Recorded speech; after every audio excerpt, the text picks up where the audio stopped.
Can you explain what Kush is?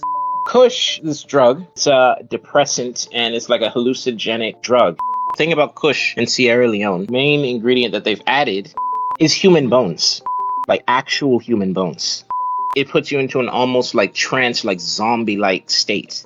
Kush is so addictive. Going downtown in Freetown, you see so many of these Kush addicts, and they're all young guys and girls. What's been Yeah. happening is people have been going to cemeteries and then robbing the graves, like the old graves of the bones, to go and then make more Kush. Kush epidemic that we're going through is probably the most pressing issue that the country has. What do you think? What the government is doing? The government is facilitating it. This Kush, like the analogs of the Kush, are probably being manufactured in China. You know, like the synthetic chemicals that they're using. But the drug is itself is being assembled and trafficked through Sierra Leone.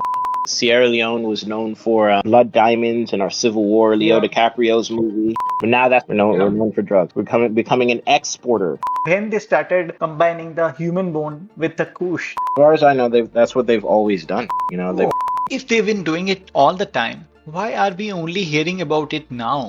I think it's because it's spreading to other countries and more people are taking notice. How did the movie Blood Diamond impact Sierra Leone? Did put Sierra Leone on the map. I'm pretty sure before the war and before this movie, no one knew about Sierra Leone and what was going on there. Welcome to the Billion Insights podcast. I'm your host Sri, and today we have a very sensitive topic to discuss with his special guest. It's Ibrahim, a US Navy veteran who is a Sierra Leonean American, has a strong connection to Sierra Leone because his family is from there. Sierra Leone is often remembered for its tough time, like the Civil War in the 90s and the problem of blood diamonds portrayed in Hollywood. But now there is a new serious problem emerging from there. Ibrahim tells us about a scary drug made from human bones called Kush, also known as zombie drug, that affecting the whole country. The situation has gotten so bad that in some places it looks like scenes from a zombie movie. The country has declared an emergency after people who are addicted to the drug even dug up graves to get high, leading to what they call the Kush epidemic, rapidly spreading to the other African nations. It's a concerning case indeed. So, in this episode, we discussed where this dangerous drug comes from and what we can do about it. Plus, we shall take a look back at Sierra Leone's past. This is a sensitive discussion, and we are fortunate to have someone like Ibrahim who shared his insights with us. So, without further ado, let's delve into it.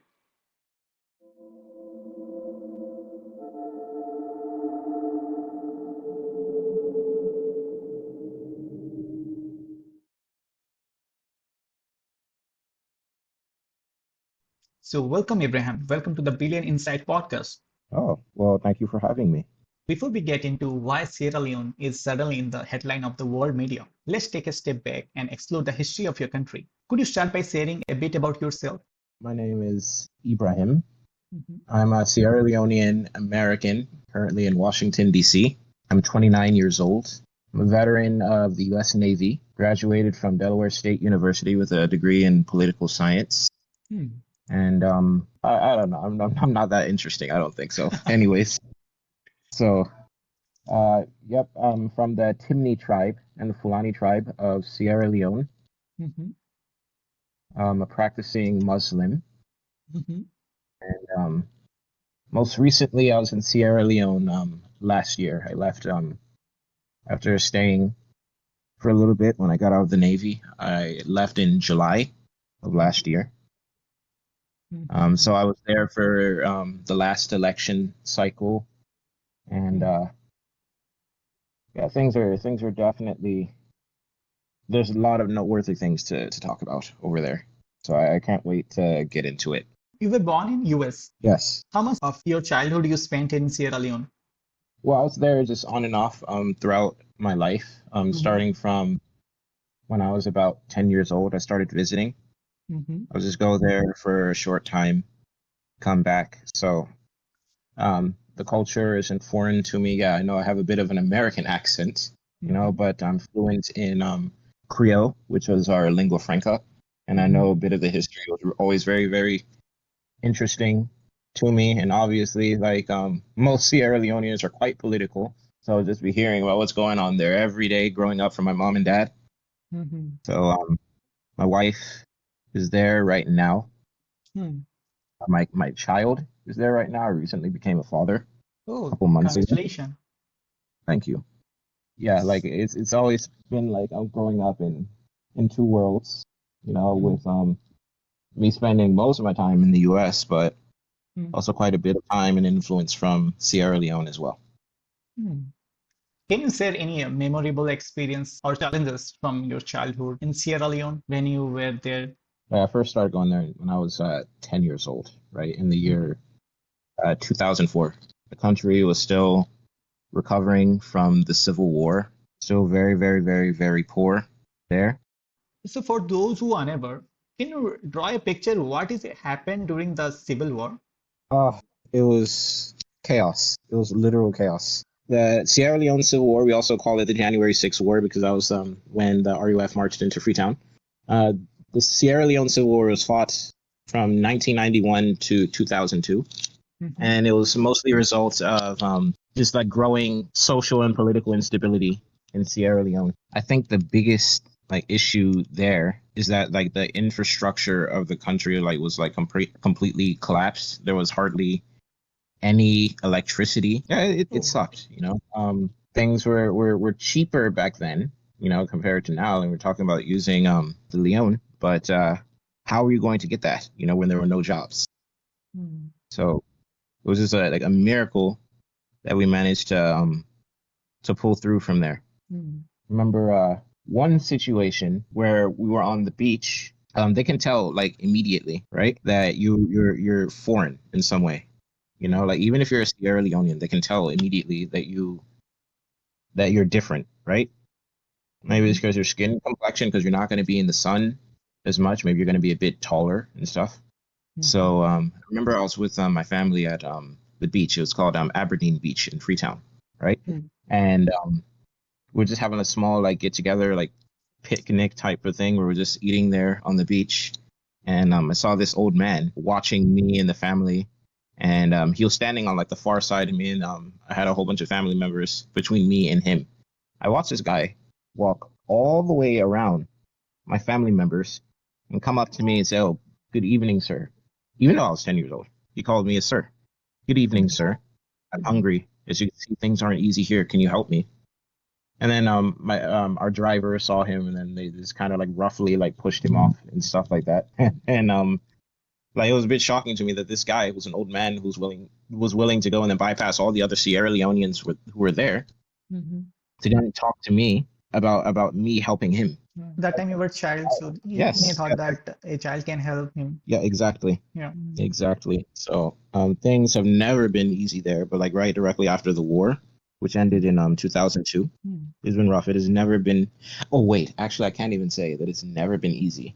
Like if we're talking about like comparisons, I would say like the best like era mhm. that we had in Sierra Leone was maybe the EBK, like the Ernest Bai Koroma regime, which began in 2007 when we elected Ernest Bai Koroma to the presidency. Ernest Bai Koroma was the fourth president President. of Okay. Sierra Leone. Mhm.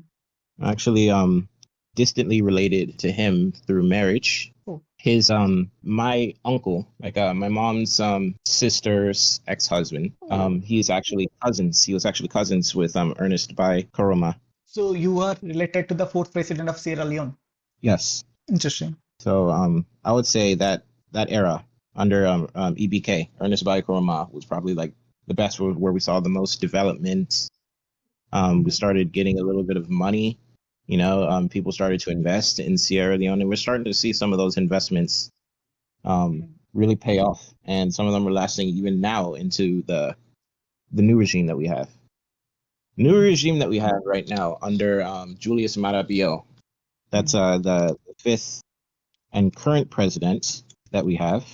Mhm. Things have been very, very, very lackluster. It really sucks, and things are getting worse.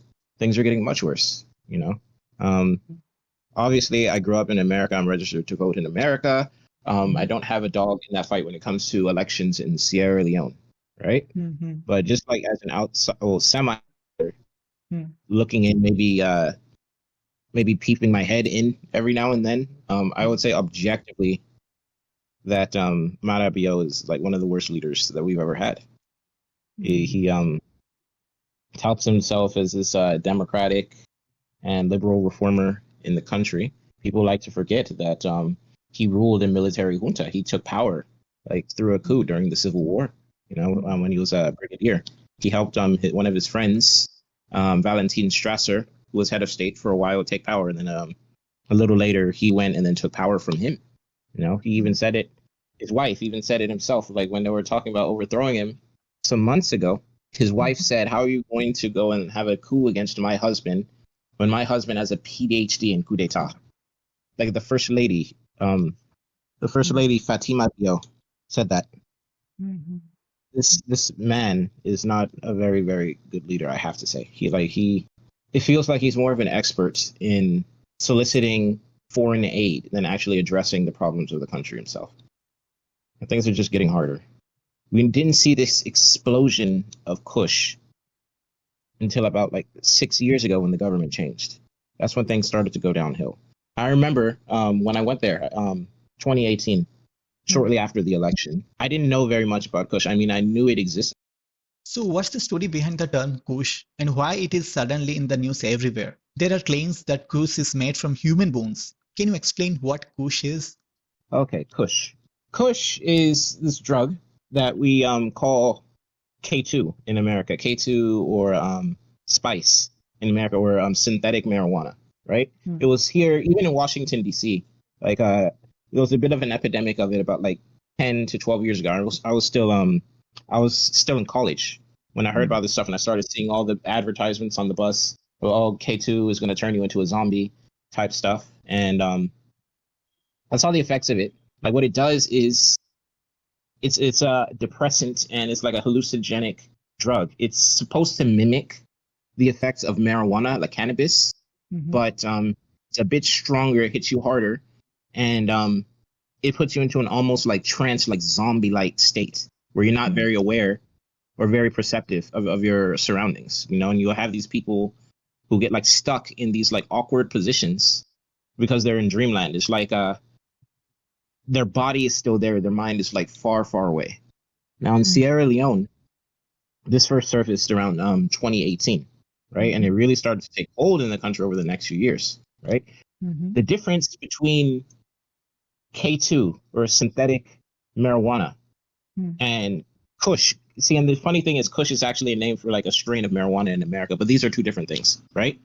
Kush in America is different from Kush in Sierra Leone. The thing about Kush in Sierra Leone is it's basically the base of the base is K2, like synthetic marijuana, but they've added a couple things. And the main ingredient that they've added to turn K2 or K2 into Kush is human bones, like actual human bones. What they'll do is they'll take human bones and then grind up the bone meal really, really fine and then add it to this drug because apparently it makes you more high because of like the sulfur content of the bones or something like that, even though it's a marginal effect. But this is what they're actually doing.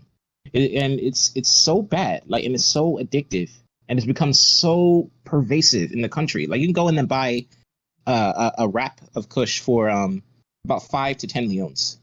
5 to 10 leones. Let me think. 5 leones would be maybe like 25 cents, like USD. It's less than a But dollar. yes, it's cheap. It's very very very cheap, and it's extremely addictive. And you're already in a country that's not facing very very good economic prospects. The unemployment is really really high. Like the youth, like they like life has just become like so hard for them. The only way that they can see is like escaping like their hardship is just to get high for a little bit, just to get high. And so they'll go to these extreme lengths because this drug is so addictive. Is more addictive than even like tramadol. Tramadol was like the last like drug epidemic that we're having. Tramadol is this opioid painkiller in the same class of like morphine and heroin, right? But it's been totally like completely like eclipsed by Kush Kush is so the lengths that people are willing to go to get it. You know, like you go in downtown in Freetown, you see so many of these Kush addicts, and they're all young guys and girls. You know, a lot of them because it's so addictive and there's no work, they'll become thieves to go and nurture their drug habit. A lot of the young ladies, they'll go and they become prostitutes. You know, like so that they'll be able to go and then like nurture this habit. You go and see these neighborhoods, everybody, all the young people that you see strewn over the street, like planted like some sort of like strange plant in the ground in these strange like positions and like postures, like bent over and like bent in like their bodies bent in these different angles and stuff. It's because of the Kush, and it's getting worse. Like it's gotten to the point where they're digging like mass graves. They're digging mass graves and burying people because like a lot of these Kush smokers, like I said, they'll become criminals and stuff to pay for their Kush habit. Yeah. And like when they go and then die, like their people won't even go and then claim the body, you know, because okay, well not only was my son a Kush smoker, also my daughter was a prostitute, but he died like that, so I'm not even gonna go down there and claim the body. And so go in and bury them, and then like this new practice, because I guess that the human bones are in high demand or something. Like what's been happening is people have been going to cemeteries and then robbing the graves, like the old graves of the bones, to go and then make more Kush. The cycle continues. Somebody goes and becomes a Kush addict, smoking other people's bones, he dies, and now his bones are dug up to go and then make more Kush. Oh man. That's why this says that the graveyards in your country are no longer safe. They are pouring concrete to protect their ancestors' remains and prevent them from being dug up. Even me, even me, Oh even man. me. I've begun the process to go and then my father is buried in the Kissy Road Cemetery, which is like the biggest cemetery in Freetown. And yeah, I'm so worried because I haven't heard of it happening in that specific graveyard, but like a graveyard not too far away on Regent Road, some of the graves have been robbed, and so I'm worried about like my ancestors' remains. So I went and sent some money for them to go and then concrete over the grave because I don't want like my ancestors being like smoked by some common criminal. It's so That's bad there, scary, like man. literally, it's like digging mass graves now. Yeah. Unbelievable. It's unlike anything we have ever seen before. Like it's so bad. It kind of reminds me of like the opioid crisis that we're having in America. Is that the thing is that we have like resources to go and help the addicts over there. Over there, there's the resources that are non-existent. You know, like Sierra Leone is a very, very poor country. So Yeah. imagine them having to go and then cope with like finding like dozens of young people like a day having to be buried from this one thing, this one drug. You know, they're having to go and then deal with the bureaucratic backlog of keeping all these people in jail. You know, they're having to go and then deal with the fact that crime is on the rise because these people are very, very desperate to go and feed their drug habits. You know, it's extreme. It's literally like the most pressing. Like Sierra Leone, like I said, yeah, Sierra Leone is a pretty poor country. It's a developing country. The economy isn't very strong. Not very many work prospects. Yeah. But I would still say that this Kush epidemic that we're going through is probably the most pressing issue that the country has, like bar none. What do you think? What the government is doing? The government is facilitating it.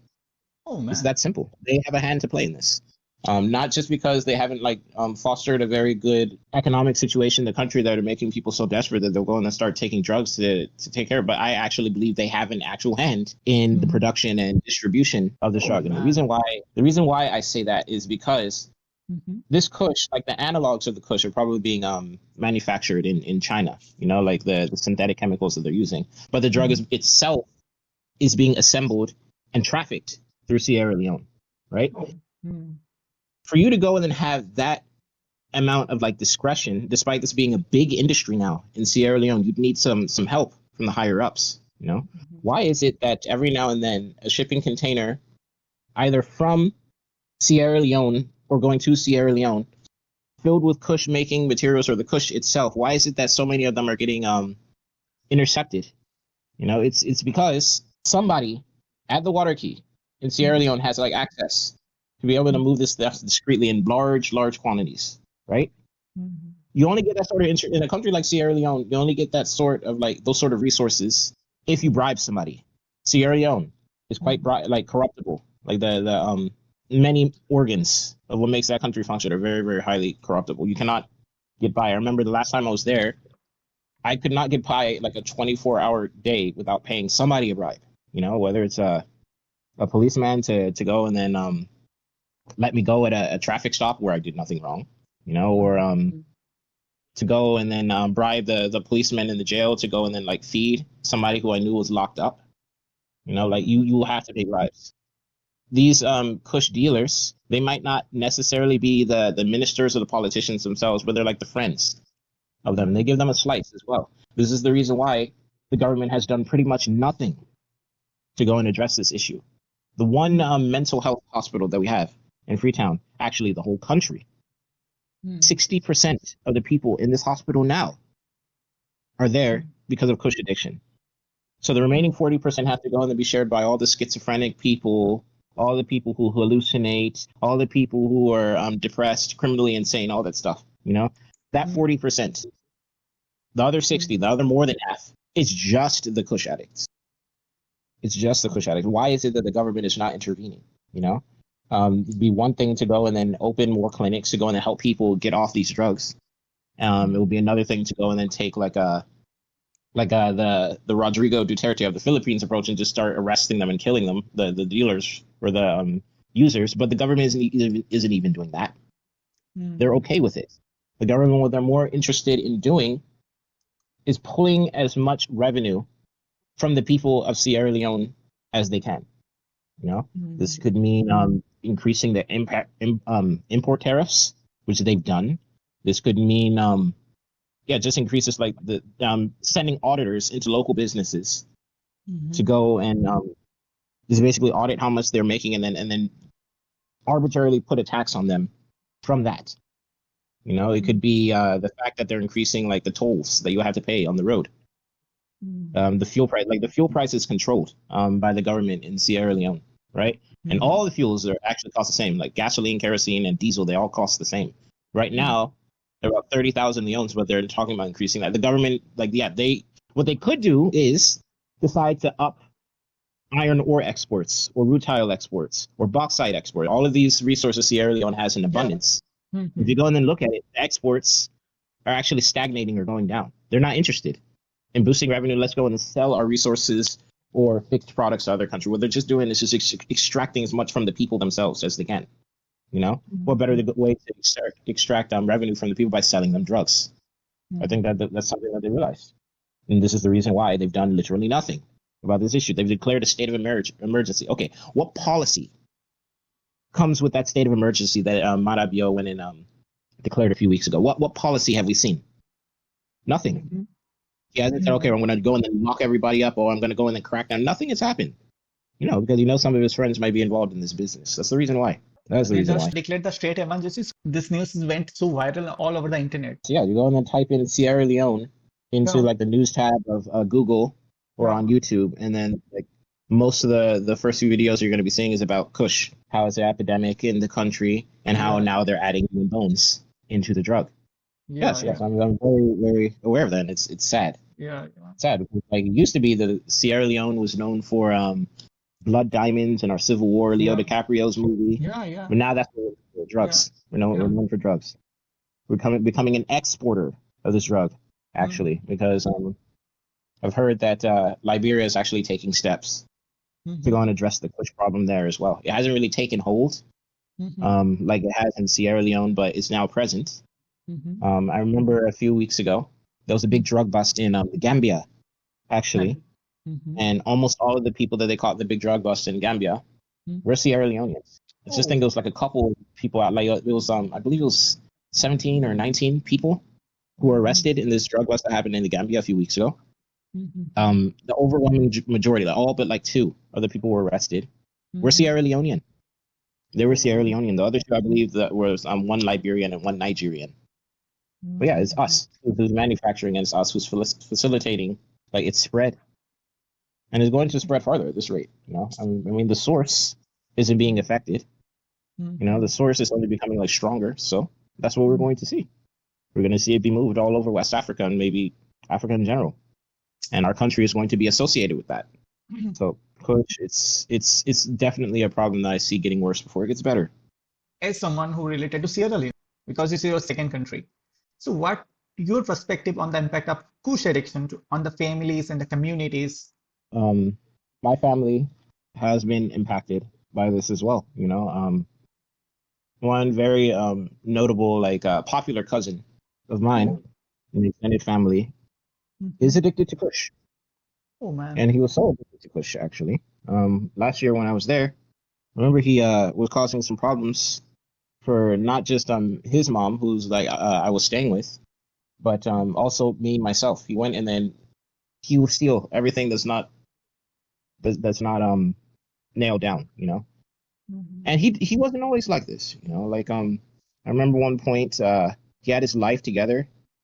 He was a recovering alcoholic, Mhm. but he managed to recover, got off alcohol for a bit. He had a shop. He just got Mhm. married. You know, he has 3 or 4 kids now. He was going to school, Okay, and so then this everything push was craze. going well that time. Yeah, Uh-huh. everything was going well, Mhm. and then he started taking Kush. So what do you think? What was your cousin's trigger point to get into Kush? I have seen some articles where they mention that if you are already using some sort of drugs, then you would be an easy target for Kush. I think maybe just marijuana wasn't doing it for him. I knew that he was doing weed for a long time, Mhm. but they went and introduced this thing to him, and he liked it. I would say he liked it. Mhm. With Kush, the effects that it has on you is a lot stronger than marijuana, right? And that country is a very, very stressful country to live in. Especially if you don't have any money. I mean, it's strange. In this situation, he did have money. He did have money. He did have a family that cared about him and Mhm. was willing to support him.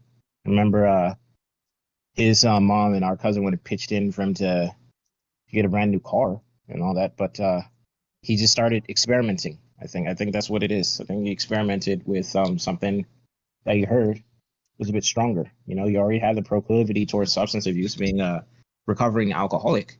So I think he just decided to try it, and this drug that he decided to try was a bit more destructive than Mhm. marijuana, cannabis. Mhm. I know a lot of them begin like that. A lot of them begin just with drinking, smoking weed. That doesn't do it for them. The situation isn't getting any easier over Mhm. there in the Sierra Leone. So they'll just be willing to try anything. These young people will be willing to try anything that, at least for a time, would put the problems that they have at the back of their mind. Mhm. So yeah, it's definitely like kind of like a gateway drug effect, I would say. And yeah, being coupled with the economic crisis and like the hopelessness and apathy from the Mhm. government. How's your cousin now? He's getting treatment right now, but he's still like in the throes of his Mhm. addiction. Just pray for him that he'll get Is he in better. a rehab? Yes, he's in an involuntary like situation where they admitted him to Oh. a hospital, and he's not permitted to leave like as part of like their treatment program.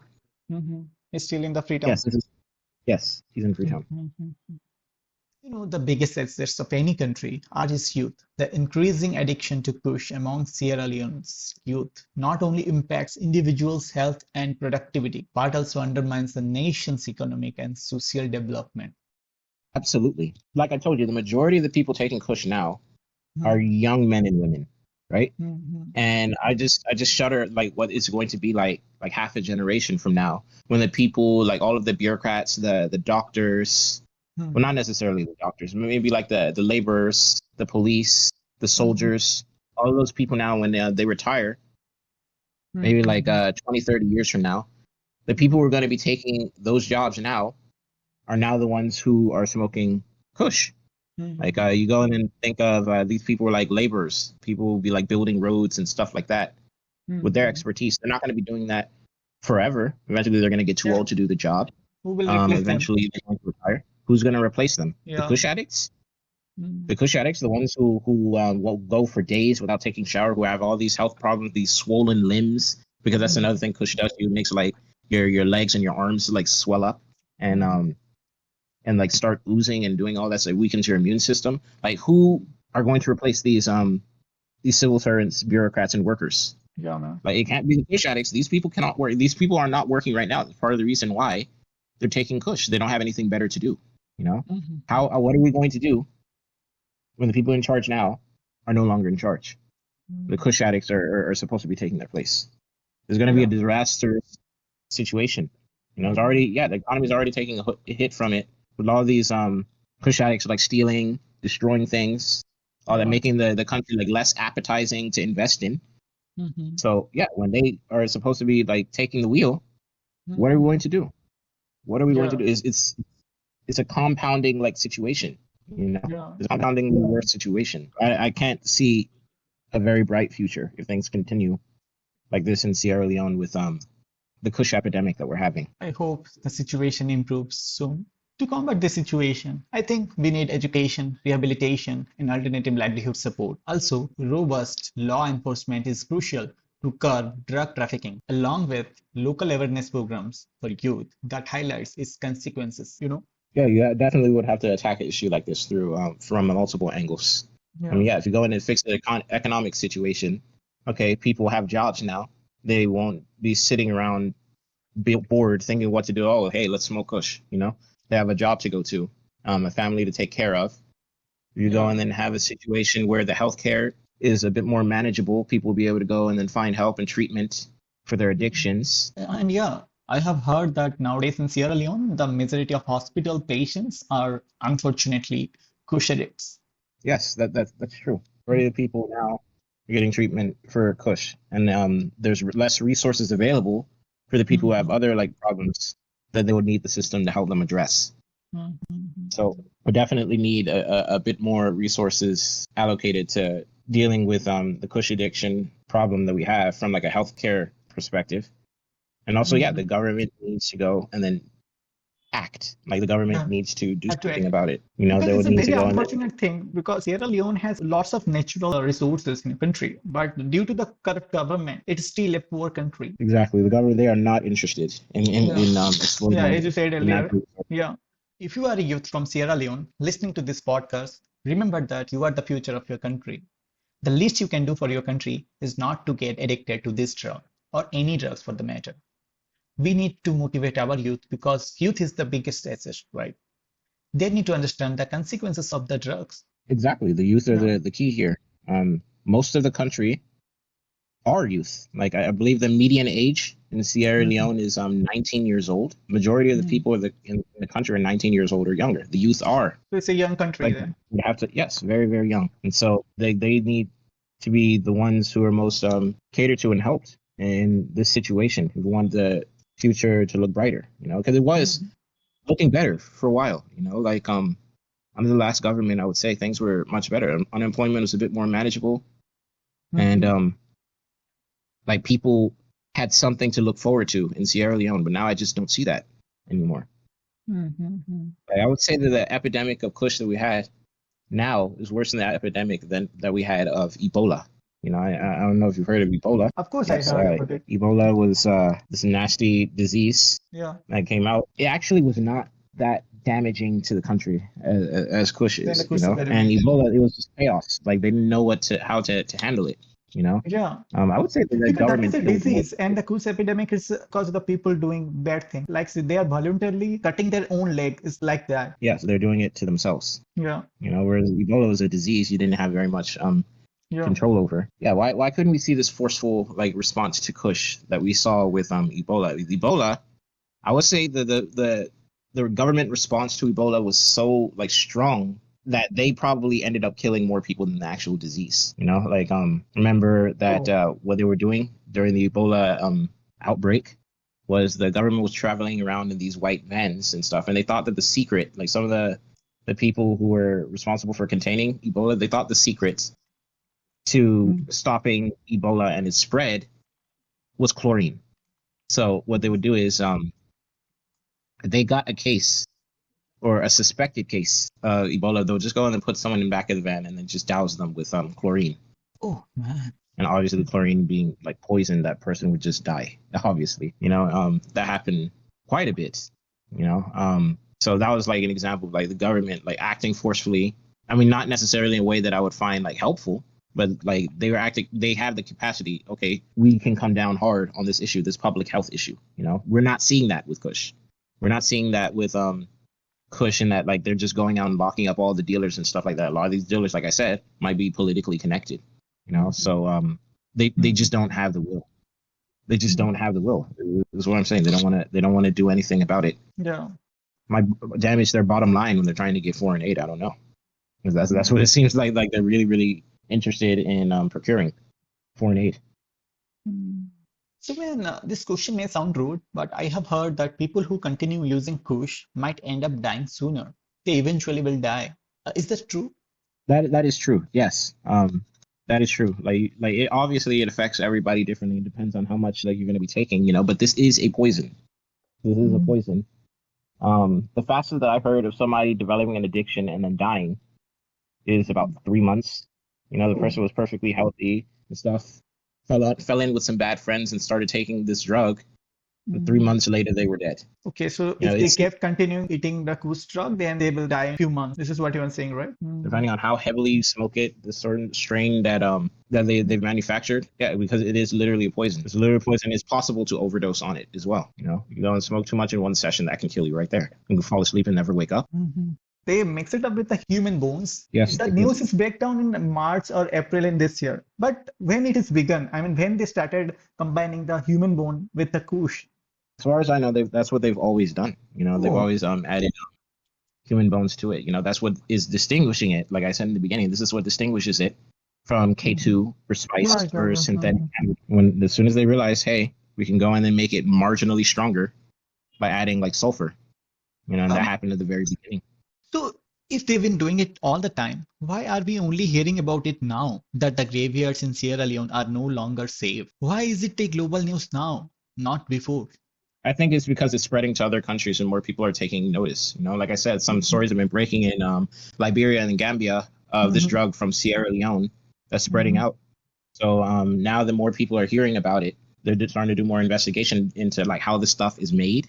And like I Mhm. told you, the analogs will come from like the chemicals, the components of the drug will come from a Mhm. country like China, and they'll just go in and put it together. In Sierra Leone, in Mhm. the putting together process, they'll go in and add a little bit extra. Mhm. Mhm. And it's just so like ridiculous to think about. The people over here adding human bones to Kush to go in and make you get more high because of the sulfur content. Yeah, yeah, you said, But yeah. Mhm. like there's other ways that you can get sulfur. You want to go in Mhm. and get a little bit of sulfur, maybe they could go and use certain types of like fertilizer, add that to the Kush instead. But they're Mhm. using human bones. Mhm. I think maybe also like some of our traditional beliefs might have something to do with it as well. A lot of these people who make Kush, also criminals, are into like the occult as well. Mhm. Like believe in stuff like using like human sacrifices, witchcraft, like making offerings to like the nature spirits and stuff. We call them devils over there. Mhm. So I think maybe they realized, okay, we can go in and add this aspect because like this isn't a good thing. Mhm. Let's combine two bad things and make an even like worse thing, like Kush. Oh, it is funny and scary at the same time. It would not Mhm. surprise me if there was like a black magic or witchcraft factor in Mhm. this. Like because a lot of the herbalists, witch doctors, we call them Murray men Mhm. in Sierra Leone. They're also involved in other like drugs and traditional medicines as well. I'm talking about like using like drugs that are derived from like plants that occur naturally and using that to go and affect people either to make drugs to heal people or hurt each other like poisons. Mhm. Yeah, but now the lid is being blown off on this thing because it's starting to affect other countries. But this is something that's always happened with Kush and Sierra Leone. It's always been Mhm. like this, where they're adding human bones, where people will just be like collapsing dead and stuff from overdoses. It's just now that the world is taking notice because it's spreading. Mhm. Who's addict who dig up the graves for bones to use as a drug? Okay, will themselves be buried eventually because he will die very soon. However, the new addicts may dig them up to use their bones, and the vicious cycle will continue. It's the Kush cycle of life. Yeah, the screw cycle Guy of life. gets addicted to Kush, starts smoking people's bones up and stuff. He eventually dies from Kush, and then Yeah, another Kush addict will go and then smoke him, yeah. and so on and so forth. It's really gross, and I do not see an end in sight. I am not optimistic. Most of my people over there are not optimistic that it's going to get any better. Like I Mhm. told you, They're going to take the three-pronged approach, improving the economy, improving the social services and healthcare, and Mhm. actually enforcing the law Mhm. about this. And yeah, you'll see things get better. But no overtures are being made, at least from the Sierra Leone side, in fixing the situation. Yeah, there's always going to be NGOs that go in and provide like healthcare services, like Doctors Without Borders and NGOs like that. But they're fighting a losing battle, and they're more interested in securing influence than they are in actually Yeah. treating the problem itself. Mhm. So it helps, but it will just take a lot more time. Do you know any initiative dedicated to motivating youth and raising awareness about this consequence of the drug addiction? From the Sierra Leone side, like that's kept like completely at a local level. There are a whole bunch of like small, like Mm-hmm. nonprofit organizations Mm-hmm. that are focused on like helping people who might have like Kush addictions. Mm-hmm. I know one is called, I believe it's called Cry from the Slums. Like where they go Yeah. into slums to go in and talk to the people about how they ended up there, right? Like I'm Uh, mostly talking to like prostitutes, drug addicts in general, and stuff like that. And I think that they're a worthy cause to get mm-hmm. behind, and it's a Sierra Leone based nonprofit. So I would definitely look into them. They're not specifically towards Kush, but like towards people who are suffering in Sierra Leone in general, Mm-hmm. like during poverty, like from poverty. And obviously, the most poverty-stricken people that you're going to find in Sierra Leone are going to be the Kush addicts. Mm-hmm. So yeah, Cry from the Slums. That's a really really Cry from the good slum. one. And it's yes, Cry from the Slums. Mhm. And they're operating at the local level, mostly in Freetown. So, if our listener wants to help, what's the best way for them to do so? Well, yeah, like you would donate to a local Mm-hmm. nonprofit organization. Um, you can go to the Red Cross. You can donate money to the Red Cross because Red Cross they provide healthcare services, Doctors Without Border. So yeah, the best way to attack that from the outside would be to donate to a nonprofit, like a charity organization that would help people over there. Yeah. It's going to be hard to do anything on the ground because, like I said, the government, like they're not like active, they're not moving in that Mm-hmm. situation, and it's a Yeah. very, very, very widespread problem. You go down there, it's okay. Well, what I'm going to do is I'm going to Mm-hmm. set up a clinic. Okay, your clinic is going to become overwhelmed. So Mm-hmm. if you're like an outsider looking and you wanted to go in and help, I would say, yeah, donate to local nonprofits. Mm-hmm. Sierra Leone is known for its rich diamond mining industry. I do remember when I was a child watching the famous Leonardo DiCaprio movie called Blood Diamond. It was my introduction to Sierra Leone and the conflict diamond situation. Since then, I have had a negative perception of natural diamonds, because of the association with mining practice that involve exploitation and conflict. So could you briefly explain what the blood diamond situation is Sierra Leone and how is the situation right now? Right. So what a blood diamond was any diamond that was mined and trafficked as a result of the political conflict and the war that was going on. Like a blood diamond, the reason why they called it a blood diamond is because there was like some sort of like violence like Yeah, attached to it being mined out of yeah, the ground. yeah, Either yeah, yeah, someone was killed over this diamond, somebody was enslaved over this yeah. diamond. They fought over these diamonds because like there was no industry in Sierra Yeah, Leone. the The potential agriculture, like human suffering involved in the mining. yes, exactly. There was some Yeah, sort of human suffering involved. yeah. Um, and this was like the main source of income for both the government and the rebels at this point, right? Hmm. Since the war ended in 2002, yeah, diamonds are still a big part of our mineral industry. Mm-hmm. And there's still like some sort of exploitation attached to it even today. First off, they go in and give these mining licenses to these private entities. Mm-hmm. They'll go into these diamond districts and go in and mine them, and then they'll go in and be paying the workers next to nothing, compared to like the price of the diamond. Go Mm-hmm. and then mine a diamond that might cost you $1,000 in Yeah. Europe or in America, and the worker who went and dug it out of the ground, maybe he got paid like $10 for Mm-hmm. his trouble. Mm-hmm. There's also Sierra Leone has a problem with child labor. A lot of these miners who go and then pan for diamonds in the rivers in the Tokolili, I'm not Tokolili, Kono mining district. A lot of them are Mm-hmm. children. A lot of them are children trying to make a living for their extended family. Sierra Leoneans are known for having very, very big families think our fertility rate is like 5.1, per woman. So people have pretty big Oh. families Hmm. there that they'll need to go take care of. Part of the reason why we're having these economic problems is that the population is growing faster than the economy is.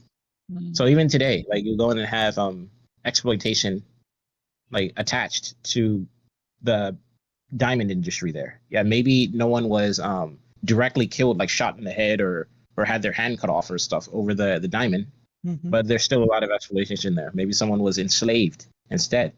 Maybe someone was exploited in some way instead of what was going on during the Civil War. So, whatever was shown in the movie Blood Diamond, it was released about 20 years ago. Do you see any differences today? Oh yeah, yeah. The Civil War is over. So yeah, this isn't happening directly as a result of like conflict and needing to go and then buy weapons and ammunitions for your child soldiers. Instead, what's happening is foreign corporations, maybe some government officials who own land, instead just hiring people, paying them pennies on the dollar, or hiring children. Yeah, people are still getting hurt. This is not a safe, healthy profession to be in. Like panning for diamonds in a river for most of the day from sun up to sundown. That's not going to be very good for your health. And you'll have these children who'll be doing it, who are like kids, basically physically able to do it. Like you can be physically able to go and then do this sort of work as young as like 9, 10 years old. Go get sent out to the mines to go work. By And getting when you AK-47. yeah, they'll have somebody standing over you with a gun to make sure that you work and that you don't go and then steal the products. Yeah. Yeah, the only difference is now the person isn't standing over you with the AK-47. Instead, maybe that person is standing over you watching. Yeah, he might still be like affiliated with the government or some sort of like a private like security group, but he's maybe not going to kill you if you steal something. But maybe he will beat you up. Maybe you will go and then not get paid, and then your family will suffer because like this is your only source of income for the 10 members of your extended family who live with you in your house. Killing would be the So last thing he would do to you. yeah, because you can't just kill people in a situation where the government is like not in a civil war. Yeah. But yeah, you're still being exploited. If you're working in most of these diamond mines that are operating in Sierra Leone. How did the movie Blood Diamond impact Sierra Leone? Do you see any positive change in your country following this movie? I'm asking this question because it was such a big movie with a star-studded cast. I'm curious to know if a major film based on such a significant issue can bring any visible change. Oh yeah, it did bring some awareness, and it did put Sierra Leone on the map. I'm pretty sure before the war and before this movie, no one knew about Sierra Leone and what was going on there. Yeah, as I told you earlier, this is my introduction to the Sierra Leone. Yeah, right. You see, well, there, you're living proof right there. So yeah, obviously, because more people know about this country, know about what we have, that's going to go in and bring in some foreign investment.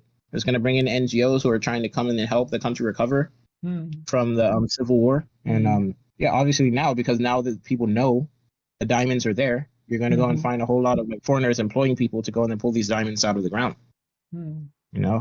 So yeah, it will help like in a way because it's just bringing awareness. A lot of people still all they know about Sierra Leone is the blood diamonds and the Civil War and also that Kanye song. Yeah, I do remember that. Yeah.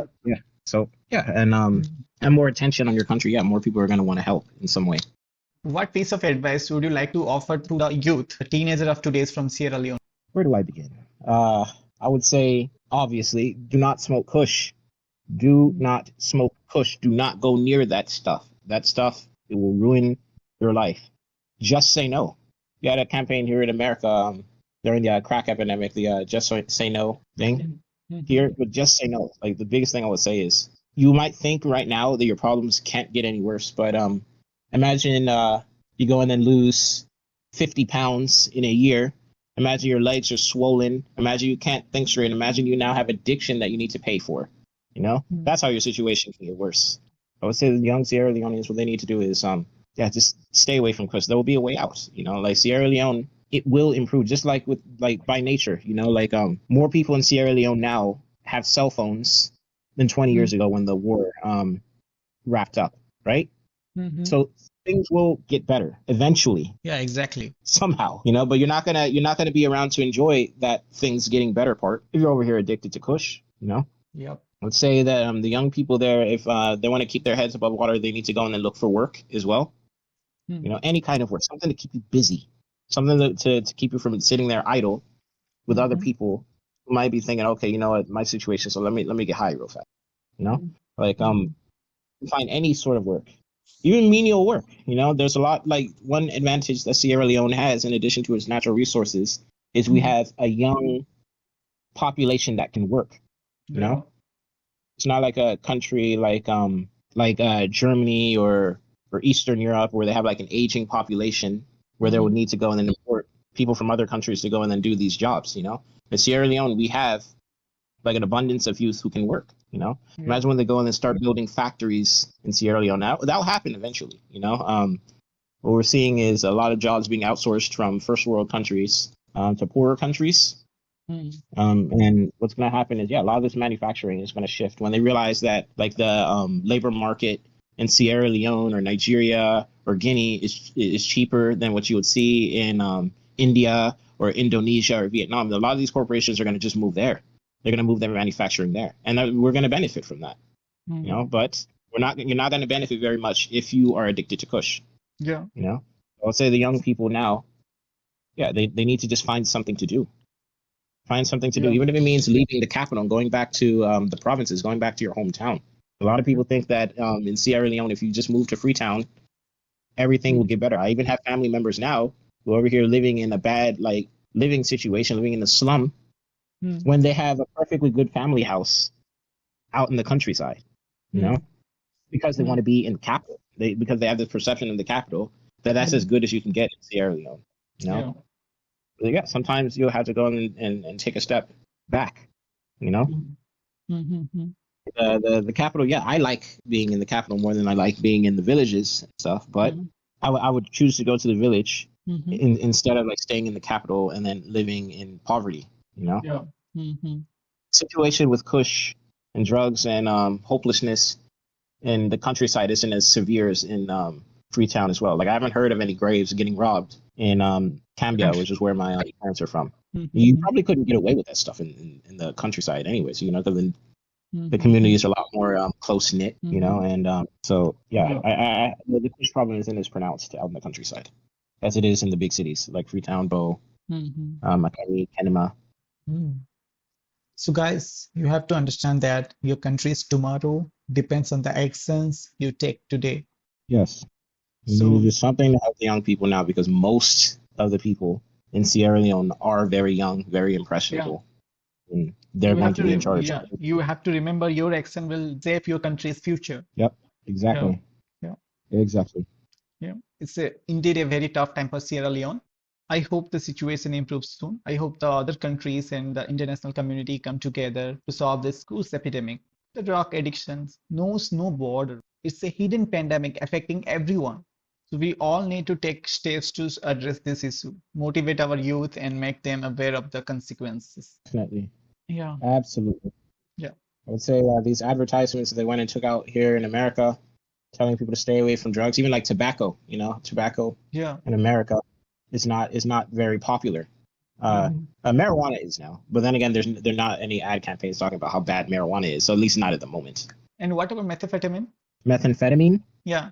Yeah, yeah. They talk about how meth will go in and mess your life up as well. And Uh, people already associate meth with being like a hard drug, you know, so that's why I didn't really catch in America like how marijuana has right now. and do you believe the Kush is more dangerous than the meth? Yes. You go in and see Kush, like methamphetamine addicts who've been on meth for years or even decades. But still, they You know what I still mean? Yeah, are. I will grant you that Mhm. Kush is a new drug.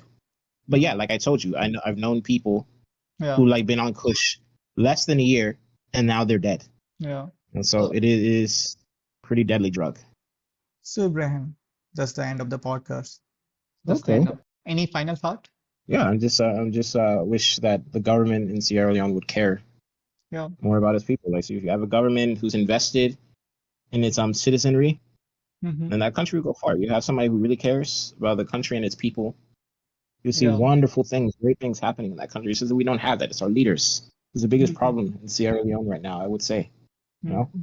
but think that this man Marabio, who took Hmm. power by force before and now he was democratically elected, he would have learned something, but it doesn't feel like he has. More interested Hmm. in arguing with a guy on the internet than he is about addressing the country's problems. Mm-hmm. The guy on the internet is, oh, he's responsible for all those riots that are happening. This guy, Mm-hmm. his name is Adebayo. He's a big like shock jock in Sierra Leone. He has like this rivalry with the president. The president's more interested in talking about him than talking about how he's going to go and solve the country's problems. So he's a social media influencer who is ripped off with Yes, your yes. president. Adebayo, yes, he is a very very popular social media influencer. Like he's on Mm-hmm. Facebook. He makes these podcasts. Oh. He releases these recordings on WhatsApp, and then they like proliferate. And Mm-hmm. he is extremely critical, to say the least, Mm-hmm. of the president. He likes to give the president abusive language and talk about the Mm-hmm. president's mother and his wife and all that stuff. And that's part of what's made him so popular. Is we're not used to having people like that in Sierra Mm-hmm. Leone. Like it's semi illegal to swear in public in Sierra Leone. Like if you're a young person Mm-hmm. and you go like cursing your head off, and there's like a soldier or policeman around you, they might arrest you just for that. Like Mm-hmm. public swearing, like indecent like conduct. And Oh. so we have this guy, Adebayo, who's out here is saying that the president's mom is this. I hate the government because that this effing guy did this. You know, like Mm-hmm. people aren't used to that. By the way, I have to mention that guy is not physically in Sierra Leone. You can't do that Oh. sort of stuff. Like Sierra Leone is not a free Mm-hmm. country. Yeah. You don't have Yeah. Yeah. Yeah. like you know, if there's something like bad about the president's mom, someone will show up at your house in Sierra Leone. You know, this guy is currently in the Netherlands. Oh. But Mm-hmm. yeah, I can't say I like. Yeah, he just curses a whole lot. You know, like we're past that in Sierra Leone, like shock jocks go Mm-hmm. in the United States and say, "Oh, Joe Biden's mom did this or whatever." No one's really Mm-hmm. going to care because everybody talks bad about our leaders here Mm-hmm. and swears a whole lot over there. Yeah, because we're more conservative, we don't cuss like that. And so, yeah, when they hear this guy, yeah, they want to listen to what this guy has to say. Hmm. So he makes Can't say video I'm a in English? supporter. But yes, he does. Yeah. He makes them in English and he makes them in Creole. Yeah. Mm-hmm. Okay. Yeah, you should go look him up. He's Yeah. quite interesting. Yeah, I Yeah. wouldn't say I agree with his like extremely aggressive, volatile approach, but he does Mm-hmm. talk about the issues that the country has, and he's right. He is right Mm-hmm. about some of the country, what with Mm-hmm. the problems the country has. Yeah. Yeah. So thank you, Ibrahim, for sharing your experience with us today. I know this must have been Okay, tough for you. no, it's all right. It's okay. Yeah, I'm Yeah. glad that yeah now more people are getting to know about what's going on, what we're going through there, and maybe somebody will want to reach out and help in any Yeah. way that they can. Yeah. Yeah. I Way really is my hope. patriotic. Yeah. I'm really hope the situation improves soon. Yeah, me too. And we wish you all the best for you and your country's future. Okay, appreciate it. All right, Yeah. nice to talk to you, Sri. Thank you, man. Same here. And before you go, could you please ask our listener to subscribe to the Billion Insight podcast? The Billion Insights podcast. I would like Yeah. everyone to subscribe to this Billion Insights podcast. Thank you, Ibrahim. Appreciate it. Thank you for giving your time. I hope we will do another podcast in the future. Okay, yeah, anytime. Thank you so much. And to our listener, thank you for tuning into the Billion Insight podcast. Stay tuned for more exciting episodes. And until next time, dream big and work hard. This is Sri signing out. Peace.